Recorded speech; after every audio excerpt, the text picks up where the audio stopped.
Hello दोस्तों, मैं विजय कुमार आपका अपने चैनल में स्वागत करता हूं। दोस्तों देखिए, इस वीडियो में हम लोग यूपी पुलिस 2024 के लिए महत्वपूर्ण क्वेश्चन देखेंगे। दोस्तों मैंने वीडियो जो बनाया था दोस्तों, उस समय से एकदम महत्वपूर्ण क्वेश्चन फंस गए थे, ठीक ना। तो वैसे ही फिर मैं प्रैक्टिस स्टार्ट कर रहा हूँ दोस्तों। एकदम जी जान लगा दीजिए। 6 माह बाद आपका पेपर है, 6 माह बाद आपका पेपर है। जो जी जान लगा देगा एक सरकारी नौकरी ले लेगा दोस्तों, ठीक ना। तो देखते हैं दोस्तों महत्वपूर्ण क्वेश्चन। देखिए, सुगौली की संधि किसके बीच संपन्न हुई थी? महत्वपूर्ण है। सुगौली की संधि किसके बीच हुई थी दोस्तों? तो ईस्ट इंडिया कंपनी और नेपाल के बीच। महत्वपूर्ण है, स्टार लगा लीजिए, ठीक ना। सुगौली की संधि। अगला देखते हैं दोस्तों। अगला है दूसरा क्वेश्चन कि भारतीय राष्ट्रीय कांग्रेस के सबसे अधिक समय तक अध्यक्ष कौन रहे? महत्वपूर्ण है कि भारतीय राष्ट्रीय कांग्रेस के सबसे अधिक समय तक अध्यक्ष कौन रहे दोस्तों? तो मौलाना अब्बुल कलाम आज़ाद। मौलाना अब्बुल कलाम आज़ाद सबसे अधिक समय तक रहे दोस्तों अध्यक्ष। तीसरा क्वेश्चन देखते हैं दोस्तों।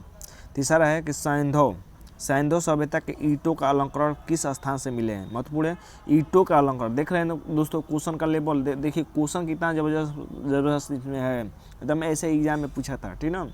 तो ईंटों का अलंकरण किस स्थान से मिला है दोस्तों? तो याद रखिएगा, कालीबंगा से, ठीक ना। कालीबंगा से काली चूड़िया भी मिली है। अगला देते हैं।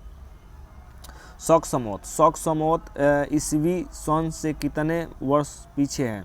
तो शक समौत ईसवी सन से कितने वर्ष पीछे है? तो कितने वर्ष पीछे है दोस्तों?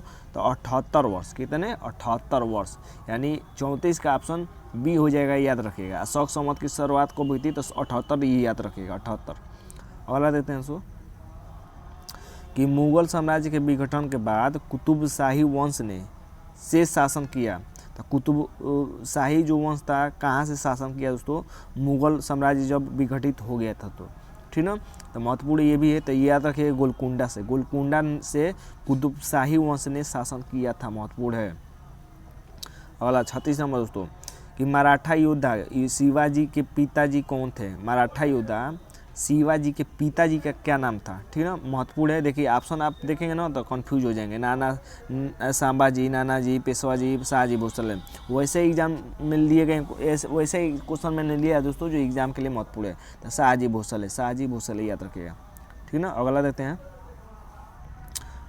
कि भारत की स्वतंत्रता के समय इंग्लैंड के प्रधानमंत्री कौन थे? तो भारत जब स्वतंत्र हुआ था दोस्तों, तो इंग्लैंड के प्रधानमंत्री उस समय कौन थे?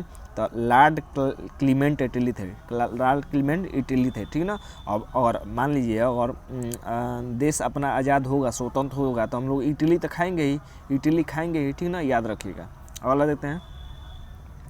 भारत छोड़ो संकल्प 1942 में कांग्रेस द्वारा में हुए अधिवेशन में पारित हुआ।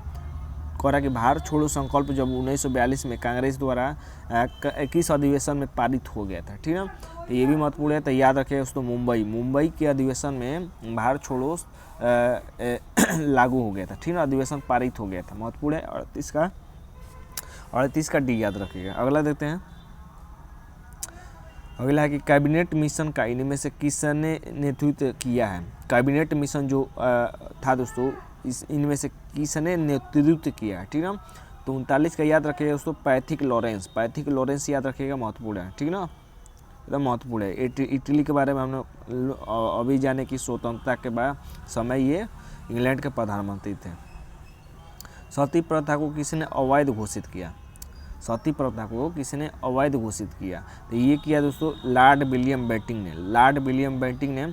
इनकी महत्वपूर्ण भूमिका थी, तो याद रखिएगा, 40 का सी याद रखिएगा, 40 का सी, ठीक ना। अगला देते हैं दोस्तों। कालिदास किसके शासनकाल में थे? महत्वपूर्ण है कि कालिदास किसके शासनकाल में थे दोस्तों? तो ये थे चंद्रगुप्त द्वितीय के शासनकाल में थे दोस्तों। अगला देते हैं। फ्रंटियर गार्डी किसका उपनाम है? महत्वपूर्ण है कि फ्रंटियर गार्डी किसका उपनाम है दोस्तों? खान अब्दुल गफ्फार खां को फ्रंटियर गार्डी कहा जाता है, ठीक ना, फ्रंटियर गार्डी कहा जाता है। महत्वपूर्ण है। अगला, एक मिनट दोस्तों, अगला देते हैं कि इंडियन नेशनल कांग्रेस की स्थापना किसने की थी? तो इंडियन नेशनल कांग्रेस की स्थापना किसने की थी? तो एओ ह्यूम ने की थी। अगला, गीत गोविंद, महत्वपूर्ण है। गीत गोविंद किसके द्वारा लिखा गया था? गीत गोविंद किसके द्वारा लिखा गया दोस्तों? तो गीत आप गाएंगे तो क्या जय जय करेंगे? तो जयदेव ने लिखा है। गीत अब आप गाएंगे तो जय जय करेंगे, जयदेव ने लिखा है, ठीक ना। वाला 1857 का विद्रोह था। तो 1857 का विद्रोह कैसा था, ठीक ना। तो ये देखिए दोस्तों सैन्य विद्रोह था, यानी ऐसे सैनिकों के द्वारा किया गया विद्रोह था, ठीक ना। अगला देते हैं जलियांवाला बाग नरसंहार के लिए उत्तरदायी जनरल डायर को किसने मारा था। महत्वपूर्ण है, जनरल डायर को किसने मारा था, ठीक ना। तो जनरल डायर को उधम सिंह ने मारा था, महत्वपूर्ण है, याद रखिएगा। अगला देते हैं सती प्रथा के विरुद्ध कदम किस मुगल शासक ने उठाया, यानी सती प्रथा के विरुद्ध कदम किस मुगल शासक ने उठाया था, ठीक है। तो 47 का याद रखिएगा दोस्तों, अकबर ने सती प्रथा के लिए कदम उठाया था। अगला देते हैं निम्नलिखित में से प्राचीनतम राजवंश कौन सा है, इनमें से कौन सा प्राचीन राजवंश है। तो सबसे प्राचीन राजवंश कौन है दोस्तों, तो मौर्य वंश, इनमें से पूछा है, ठीक ना। तो प्राचीन राजवंश कौन है, तो मौर्य वंश है, ठीक ना। 48 का ए याद रखिएगा। अगला देते हैं गांधी जी के सत्याग्रह में प्रथम महान प्रयोग कहाँ हुआ। गांधी जी की सत्याग्रह में प्रथम महान प्रयोग हुआ, प्रथम महान प्रयोग हुआ, ये शब्द पूछा है दोस्तों। तो किस में हुआ था दोस्तों, तो ये हुआ था दक्षिण अफ्रीका में प्रथम महान प्रयोग, सत्याग्रह में प्रथम महान। कुछ मिस टाइप है दोस्तों, ठीक ना, टाइप करने में कुछ मिस हुआ है। अगला देते हैं अजंता चित्रकला में क्या दर्शाया गया है। तो अजंता चित्रकला में क्या दर्शाया गया है, यानी उसमें क्या दिखाया गया है। तो याद रखिए दोस्तों, देखिए पंचतत्व ये विष्णु शर्मा है, रामायण महर्षि वाल्मीकि है, महाभारत वेद व्यास है, ठीक ना। ये देखिए दोस्तों ये गलत दिया है, इनमें से कोई नहीं, ठीक, इनमें से कोई नहीं हो जाएगा। अगला देते हैं आईने अकबरी में किस प्रकार की सूचनाएं हैं। तो आईने अकबरी है दोस्तों, उसमें किस प्रकार की सूचनाएं हैं। तो देखिए दोस्तों अकबर के शासन प्रणाली पर प्रकाश डालता है, ये अकबर के शासन प्रणाली में, ठीक ना। आईने अकबरी को किसने लिखा था, अबुल फजल ने लिखा था, ठीक ना। अगला देते हैं 52 कि अकबर द्वारा जीते गए प्रदेशों में उड़ीसा का शासक किसे बनाया गया था। तो जो अकबर जीता था दोस्तों, तो उसने उड़ीसा का शासक किसे बनाया था। तो ये भी महत्वपूर्ण है दोस्तों, याद रखिएगा निसार खान, ठीक ना, निसार खान को बनाया था। और कहते हैं कबीर के शिष्य किसके शिष्य थे, ठीक ना। तो कबीर किसके शिष्य थे, तो दोस्तों ये भी याद रखिएगा, ये रामानंद के, ठीक ना। अगला है अल्बर्ट आइंस्टीन क्या थे। दोस्तों, तो अल्बर्ट आइंस्टीन भौतिक विज्ञानी थे, महत्वपूर्ण है, 54 का डी याद रखिएगा। कांचीपुरम अवस्थित है, कांचीपुरम कहाँ स्थित है दोस्तों, तो याद रखिए दोस्तों तमिलनाडु में, कांचीपुरम कहाँ स्थित है, तमिलनाडु में, ठीक ना। अगला देते हैं को नाइटिंगेल ऑफ इंडिया, कई बार एग्जाम में पूछा है, नाइटिंगेल ऑफ इंडिया भी कहते हैं, नाइटिंगेल ऑफ इंडिया किसको कहते हैं दोस्तों। तो देखिए इस दो ऑप्शन में लोग बहुत कंफ्यूज हो जाते हैं, लोग, ठीक ना। याद रखिए सरोजिनी नायडू याद रखिएगा, ठीक ना। न से नाइटिंगेल, एन से नायडू याद रखिएगा, ठीक ना, एकदम भूलेंगे कभी भी नहीं। एन से नाइटिंगेल, एन से नायडू, सरोजिनी नायडू को नाइटिंगेल ऑफ इंडिया कहा जाता है, ठीक है, महत्वपूर्ण है, एकदम याद रखिएगा। लता मंगेशकर तो कोकिला कहा जाता है। तो 56 का एक में दोस्तों, 56 का सी। अगला देते हैं दोस्तों, अगला है कि सन 1811 में कुतुबुद्दीन ऐबक के पश्चात दिल्ली का सुल्तान कौन बना था।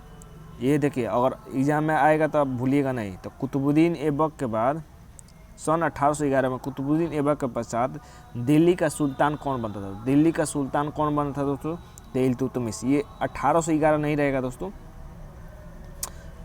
1811, ये कुछ डेट मिस प्रिंट है, ठीक ना। तो ये 1811 नहीं रहेगा दोस्तों, ये 1211 रहना चाहिए। क्या रहना चाहिए, 1210 ईस्वी में तो कुतुबुद्दीन ऐबक मर गया, तो उसके बाद इल्तुतमिश बैठा, तो 1210 याद रखिएगा, ठीक ना। 1210 याद रखिएगा यहाँ पर, या 1211 भी कह सकते हैं, 1811 नहीं होगा। अगला देते हैं दोस्तों, ग्रीक राजदूत मेगास्थनीज किसके दरबार में रुका था। यानी मेगास्थनीज जो आया था दोस्तों, किसके दरबार में रुका था, तो ये चंद्रगुप्त मौर्य के दरबार में, ठीक ना। अगला देते हैं गौतम बुद्ध ने अपना पहला उपदेश कहाँ दिया था। तो गौतम बुद्ध ने अपना पहला उपदेश कहाँ दिया था दोस्तों, तो ये दिया था दोस्तों सारनाथ में, ठीक ना। और सर्वाधिक कहाँ दिया था, तो 100 से सर्वाधिक, 100 से श्रावस्ती, श्रावस्ती में सर्वाधिक दिया था, श्रावस्ती में क्या दिया था, सर्वाधिक दिया था। लेकिन पहली बार उपदेश कहाँ दिया था, तो ये सारनाथ में दिया था, ठीक ना।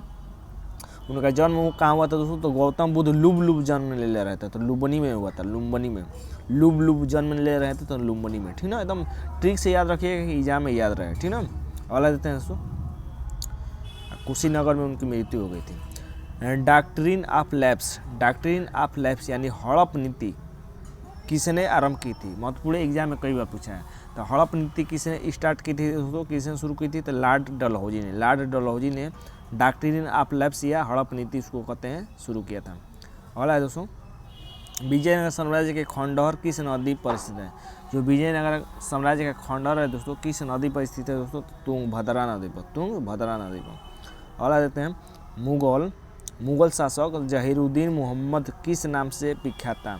जहीरुद्दीन मोहम्मद बाबर कहा जाता है उसको, क्या कहा जाता है, बाबर, ठीक ना। तो जहीरुद्दीन मोहम्मद बाबर ऑप्शन याद रखिएगा।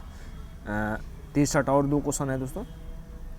तीसरा नंबर की इंकलाब जिंदाबाद का नारा किसने दिया था, तो इंकलाब जिंदाबाद का नारा किसने दिया था दोस्तों, तो भगत सिंह ने दिया था। चंद्रशेखर आजाद मत मारिएगा कंफ्यूज होकर, भगत सिंह ने दिया था इंकलाब जिंदाबाद, ठीक ना। अगला देते हैं, वर्सराय की संधि ने समाप्त किया था, तो किसने समाप्त किया था दोस्तों, तो 64 के याद रखेगा दोस्तों, महत्वपूर्ण ये भी है। प्रथम विश्व युद्ध में वर्साय की संधि ने समाप्त किया था। ये जो प्रथम विश्व युद्ध हुआ था उसमें वर्साय की संधि के साथ इसको समाप्त किया गया था। अगला देते हैं, महात्मा बुद्ध को ज्ञान कहाँ प्राप्त हुआ था, तो ज्ञान प्राप्त कहाँ हुआ था दोस्तों, तो महात्मा बुद्ध के बारे में याद रखिएगा, एग्जाम में पूछ सकता है, ठीक ना। तो याद रखिएगा बोधगया में ज्ञान की प्राप्ति उनको हुई थी, ठीक ना। तो ये देखिए ये महत्वपूर्ण क्वेश्चन थे एकदम आपके एग्जाम के लिए, एकदम विश्वास मानिए, एकदम ऐसे एग्जाम में पूछे जा रहे थे, ठीक ना, जो कि एकदम 4 से 5 क्वेश्चन हमेशा फंस जाएंगे, ठीक ना। तो आज के लिए बस इतना ही दोस्तों, धन्यवाद दोस्तों।